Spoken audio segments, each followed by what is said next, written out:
just kind of talking about, communication basically, with having fans back. Obviously, you've been here before and everything too, but a lot of the guys are talking about some readjustments with having fans back. How much are you guys focusing on communication this week on defense? Yeah, I mean, it's always an emphasis of communicating. No matter who we're playing, where we're playing, we have to be able to communicate to all be on the same page. And making sure guys are looking around, being aware of adjustments during the play, right before the play. That's definitely been an emphasis today after practice. And, so definitely communication is always key, and I mean we have to stay consistent with that. You guys came up with a lot of big time plays, honestly, on defense, and time of possession was a huge difference. A lot of 3 and outs, obviously. When it comes to that execution, how cool is it to see that the defense plays that well? Oh, it's so much fun. I mean, you go back and you watch the film and you see guys just getting after their one-on-ones and winning against whoever they're lining against. I mean, it's so much fun seeing how physical this defense can be. So again, we got to clear up the mistakes, obviously, clear up the communication, and just being locked into our jobs on each play. Because when we're all playing together, you can see how good this defense can be. So we just got to stay consistent with that. Stay consistent throughout the whole game with that. Seeing it from your side too, Jack Sanborn was all over the place.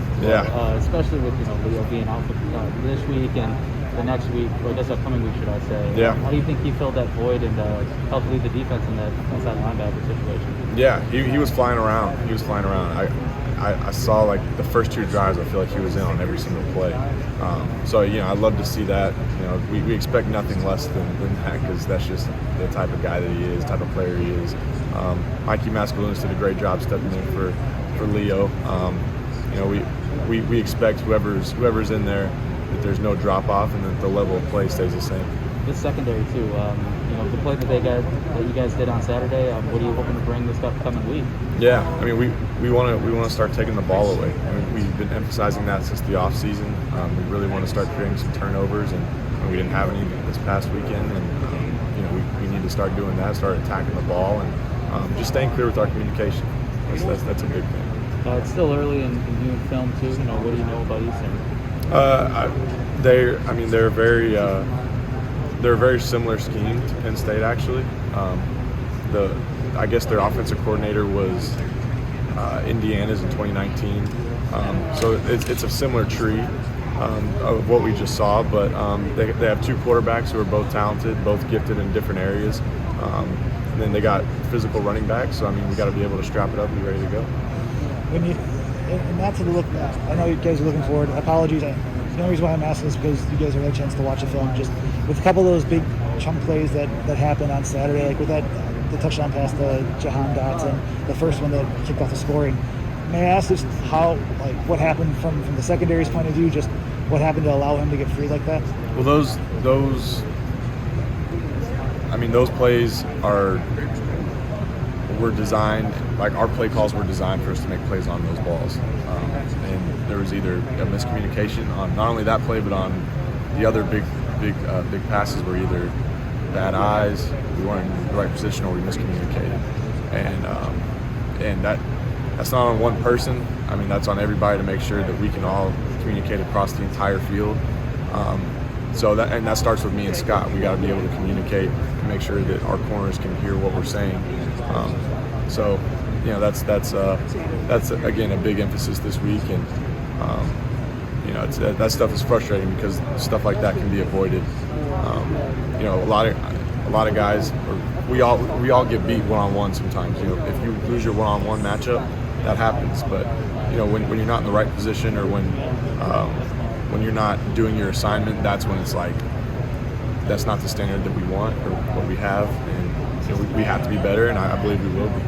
When you have that with that communication, then I know it's on the side, but when looking at it afterwards, is it more like the safeties and the corners were all in the same room talking with it, or is that during practice? Like how do you work through that to then get on the same page again, or work through what happened? Yeah, I mean the safeties and corners meet together every day, and we emphasize it in practice, communicating all across the board. It's just different when there's 80,000 people in the stands, and I think that was kind of a shocker to some guys of, oh shoot, I need to actually I need to I'm not just going to hear it, just by looking at my man. I have to turn around and see what we're saying. So, and that's all across the board. That's across from the left corner all the way to the right corner, and with both safeties in the middle. So, it's an emphasis not only on the field but in the meeting rooms, and right after practice we emphasize it again. So I mean it's a big thing that we have to be able to always be on the same page, or else stuff like that happens. Brighter note, you're a former walk-on. You've seen John Torchio, the jewelry three. Talked to him. Mike Mascarenas had to step in for Leo on Saturday. Matt Henningson's a former walk-on. Just in that defense, I know the tradition, but just what does it mean to have players that came here initially without a scholarship contributing in the fashion that y'all are right now? Yeah, I think that just shows the tradition that this program has for walk-ons, the standard that this program has for walk-ons. Just because you come in here without a scholarship doesn't mean that you can make an impact on this team and achieve your dreams by going out there and playing in Camp Randall and being successful with your teammates. I think that just shows just how awesome this program is. Regardless of where you come from, you can earn a spot out there to make an impact for this team. I think it's so cool. In terms of talking about creating the turnovers like you did, were there I know maybe in the first half there might have been a couple of passes. Did you see chances for turnovers there, or was it because of the pressure? It seemed like maybe a couple of times, but not necessarily as many as you thought. Yeah, I mean there weren't any clear of he dropped the interception, or there was a fumble that we could have easily picked up. There wasn't anything like that. But again, the missed assignments on the big plays, we could have been in position to create a turnover there. And that's where it's even more frustrating, because it just hurts, because it's okay, we're better than this. We know we've repped this 1,000 times. This is where this guy's supposed to be. This is where I'm supposed to be. So that's where I think we could have had opportunities to create some turnovers, and then just I think punching at the ball, getting after. When it comes to tackling, obviously we got to tackle, but I mean if another guy can come in and try to get the ball, stuff like that. I think emphasizing that and creating those habits, we could create, more possibilities and opportunities for turnovers. When it comes to I know he's not necessarily in your group, but Dean Ingram, I saw him out there obviously with Fayon and Caesar. How do you think he did in that role as kind of the third cornerback within the group? Yeah, I mean he's a tenacious player. He's very intense. He showed his tenacity during camp, and I think that's what's earned himself a role in nickel and on the field. So. Anytime he's got a one-on-one matchup, I know he's gonna challenge that receiver to the best of his ability, and he doesn't back down from anybody. So that's something that you respect and you love out of him. So I'm excited to see where he goes from here. I didn't get a chance to talk with you really a lot during either fall camp, but just goals for yourself. I know we're already a week, we're a weekend, but just expectations for yourself in this 6th year, and for you, Scott, in that defensive backfield. Yeah, I mean, personally, I want to have the best season that I've ever had here, not only for myself but for these guys. I think I owe it to these guys to take advantage of so many opportunities that I might have missed last year. And I'm really excited to play with these guys, and